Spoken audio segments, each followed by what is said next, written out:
የመጀመሪያው እግዚአብሔርን ያላየ ያመነ ሰው አቤል። ዘፍጥረት ምዕራፍ 4 የመጀመሪያዎቹ ሰዎች ጋር እግዚአብሔር አማኝ አግኝቷል። እምነት ዲስከቨር ተደርጓል። አማኞች ነበሩ።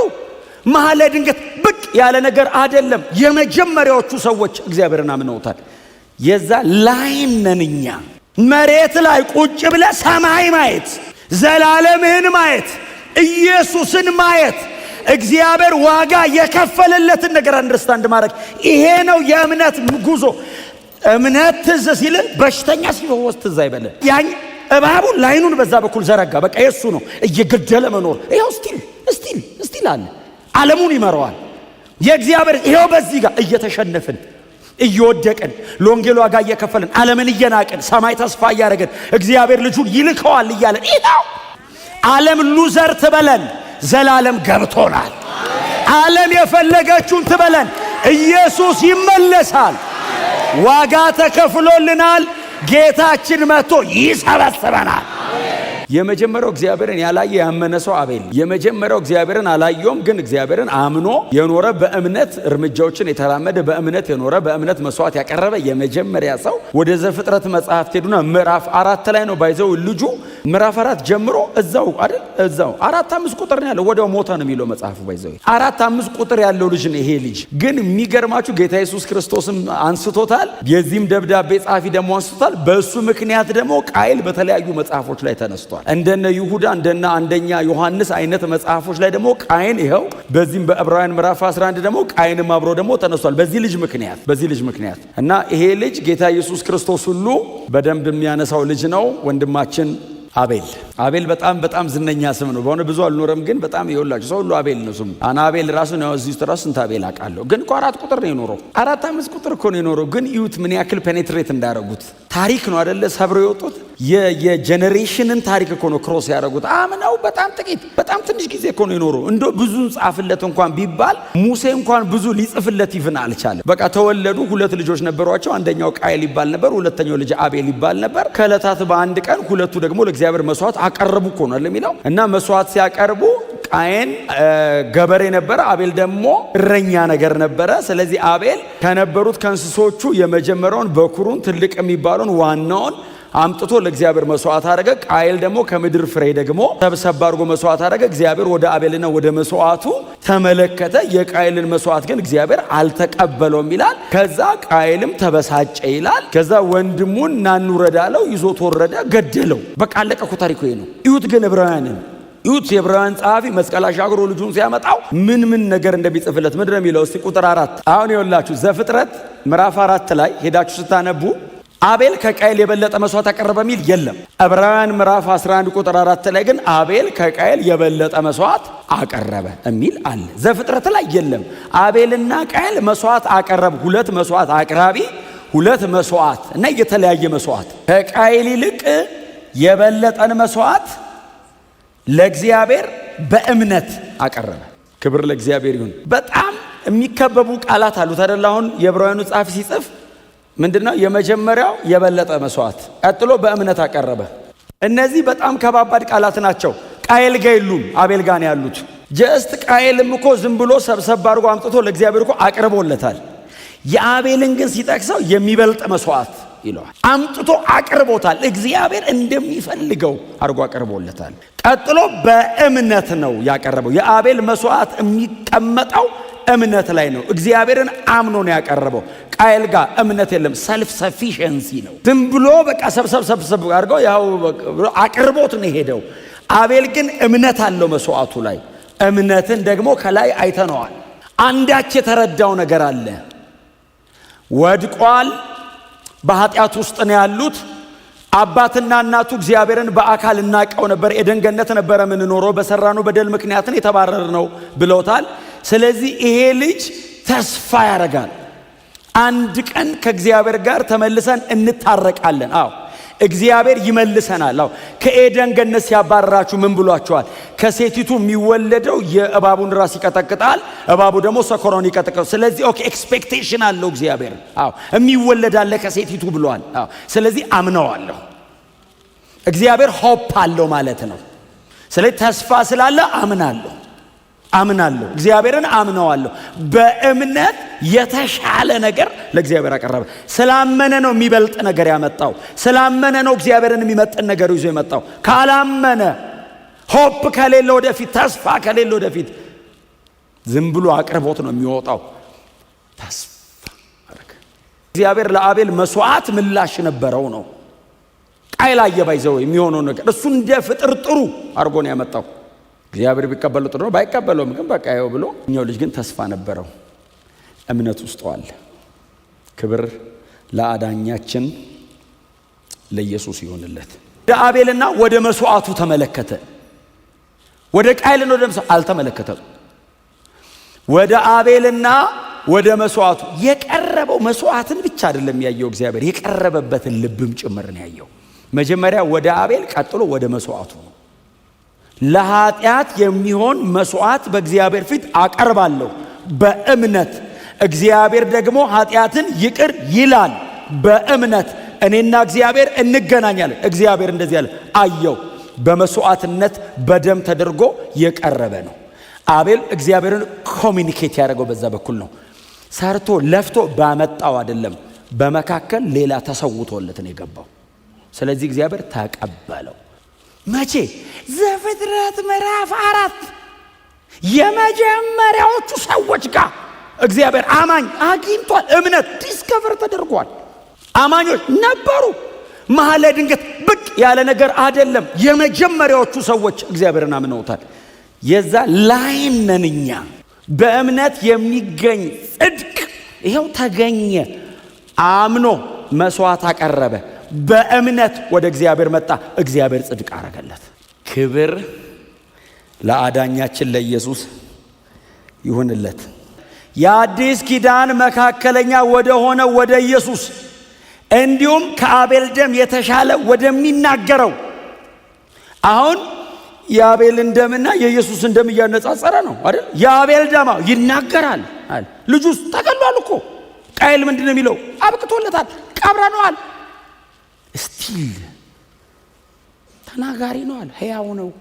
ክብር ለኢየሱስ ይሁን። የአቤል ደም የሚጮህ ስለ ፍትህ ነው አይደል? የሚጮህ ስለ ፍትህ እኮ ነው የአቤል ደም የሚጮህ። ገሎኛል። የኢየሱስ ደምስ ነፃ ያወጡ ነው። በእምነት የተደረገ ጉዞ 4 ቁጥር ብቻ የፈጀች አትመስልም። እንትኗ ስብስብ ብላ ከአቤል ያልተናነሰ እኮ እነ ማቱሳላ እኮ ወስደዋል።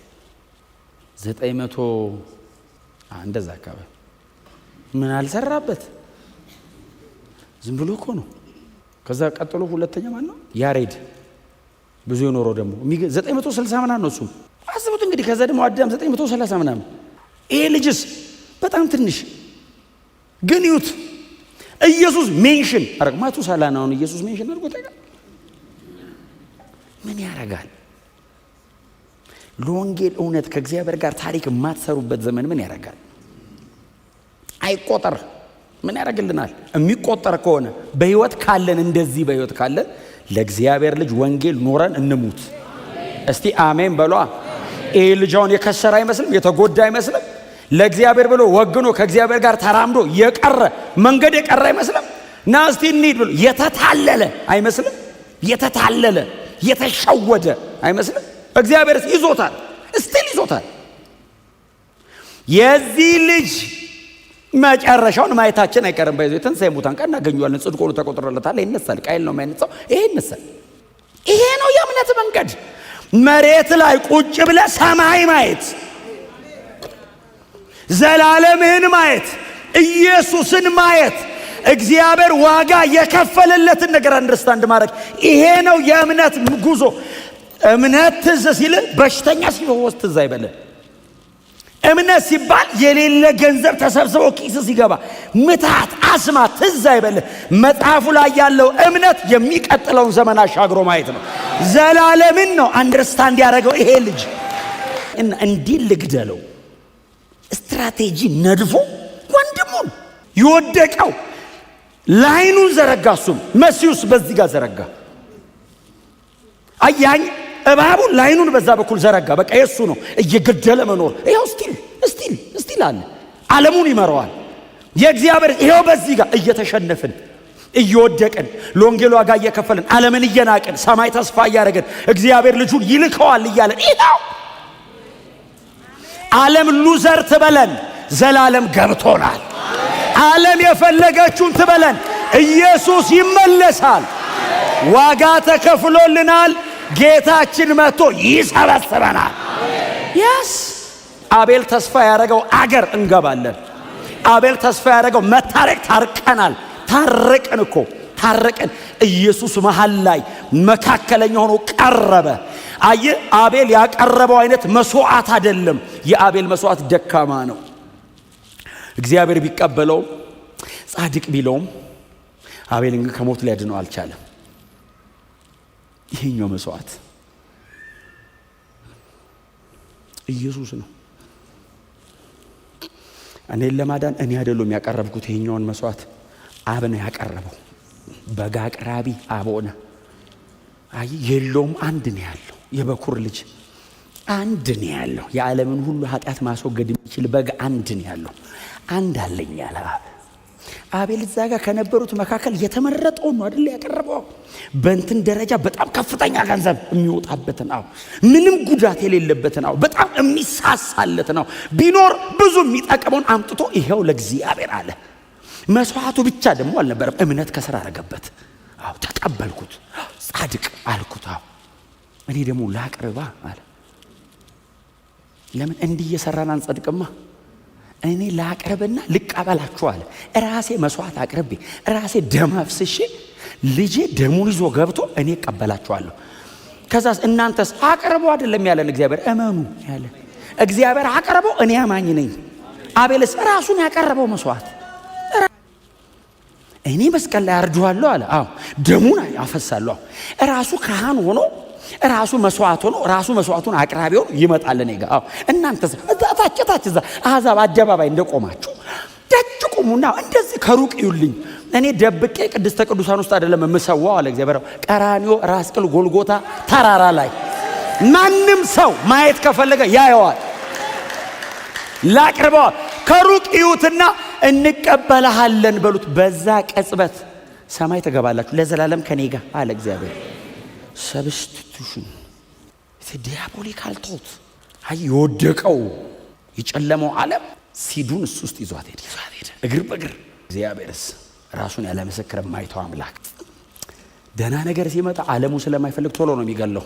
ኢየሱስንም እኮ አላቆዩት፣ ወዲያው ነው ሊገሉት የፈለጉት። እሱ እኮ ያው ስራውን ሳይጨርስ ስለማይሄድ እንጂ የመጀመሪያ የሰበከ ቀን እኮ ነው እንደዚህ ገፍተው ይላል ወደ ከተማ ጫጫፍ። ምንም እኮ አላለም። ባይዘው ኢሳይያስ 60 ተነበበ። የሰማችሁት ቃል ዛሬ በመካከላችሁ ተፈጸመ ሲል ሆራራር ምን ክፋት አለው? ባካት መስለህ ምናምን ብለው ወደ ቤት አትሄድም እንዴ? መግደል ምንድን ነው? እንደዚህ እያንጠለጠሉ ይዞት ሄዱላ። ተራራ ጫፍ ላይ ወስደው ለምን መሰለ? መልሰውም ላለመሰብሰብ ለመቅበርም ቦታ አይፈልጉ። ሊጥሉት ሲሉ ካከላልፎ ወደሚል እኔ አሁን ካልኖርኩ ይገባለሁ። አሁን ልቀቀኝ አላይልም። እንደዚህ እኮ ተሸክሞ እኮ ነው ያወጡት በመሃላቸው ቀስ ብሎ በመካከል አልፈት። እንደሱ ማለት ብቻ አይደለም ባይዘው እንዴ እያዩት እኮ ነው በመሃል እንደዚህ ወሰደ ወርውራው ጣላ ፈጥፍጠው ሲል የነበረው ሰውዬ ዳንታ አይነት የተነሳ ነብይ የለም በል። እነሱ ናቸው ከወረደ ብለው እኮ በመካከላቸው ታላቅ ነብይ ተነሳለ የሚለው እኮ ምዕራፍ ላይ እኮ ነው ወርውራው ያለው ሰውዬ። ለምን ገና ነው አያያያይ በለመደጃቸው ብሎ የቃየል እሱስ የአቤል ሳይድ ነው። ኦፍ ኮርስ ጊዜው ደርሷል አለ። ደግሞ የሆነ ቀን የሰው ልጅ ሊሰዋ ነው ሲል ስቀለው ብለው ወስደው ገደሉት። ርህራሄ ይሁን ነገስታቱን እንደው ቃጣቸው ሊለቁት እንደገና እነ ጲላጦስ ቃጥ እንዴ ሰውዬ ራዳት የለብስ ስቀለው የአቤል ዘር ነው አንፈልገውም ሲሉ እግዚአብሔር መካከለኛ ነው እና ስቀለው ያለው ሰውዬ ራሱ እንዲድን ነው። ዘንድሮ ገዳዮቹን እንዲያድን እኮ ነው ኢየሱስ። የእግዚአብሔርን ዲዛይን አንደርስታንድ ማድረግ ነው እምነት እዚች ጋር የሆነች ነገር አድርገ ነው የምንወጣባታለች መኖሪያ ነው እምነት። የቃይልን ባይዘው እዚች ጋር ያለች አክቲቪቲ አይደለችም። አላየውም ባይዘው ከነጭራሹ በክርስቶስ ኢየሱስ በኩል አይቶናል። በክርስቶስ ኢየሱስ በኩል እግዚአብሔር የሰው ልጆችን ተቀብሏል። በእውነት ነው የምነግራችሁ፣ በመካከል የሚሰዋ ነገር ከሌለ ሰው በራሱ ጽድቅ በትግል በጥረቱ አይድንም። እግዚአብሔር ጻድቅ አይለውም፣ አይቀበለውም።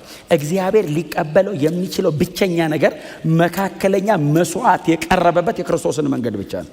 የክርስቶስ ኢየሱስን መካከለኛነት እግዚአብሔር አይደራደርበትም። ከዛ ውጭ እግዚአብሔር የሰው ልጆችን ተቀብሎ አያውቅም፣ ወደፊትም አይቀበልም። የብሉይ ኪዳኖቹን እንኳን የተቀበላቸው ኢየሱስ ይመጣል የሚለው ገብቷቸው ነው። አዲስ ኪዳን ላይ ያለነውም እኛ ክርስቶስ ኢየሱስን ይዘንና ተመልክተን ብቻ ነው ምንድነው። በዘላለም ውስጥ እግዚአብሔር አንድ መዳኛ ነው ያለው፣ እሱም ልጁ ነው። ከኢየሱስ ውጪ ብሉይም አዲስም መዳኛ የለም። የቀደሙት እንደዚህ አይተው ነው፣ እኛ ደግሞ እንደዚህ አይተን ነው። በዘላለም ውስጥ በታሪክ መካከልም የቆመው ክርስቶስ ኢየሱስ ብቻ ነው። ያለ ኢየሱስ እግዚአብሔር ሰው አድኖ አያውቅም፣ ተቀብሎ አያውቅም፣ አይቀበልም። ማንም ብቁ በእግዚአብሔር ፊት መሆን አይችልም። ማንንም እግዚአብሔር ጻድቅ ሊለው አይችልም። እግዚአብሔር ጻድቅ የሚለው የቀረበለትን መስዋዕት ሲቀበል ብቻ ነው። ክብር ለኢየሱስ ይሁን።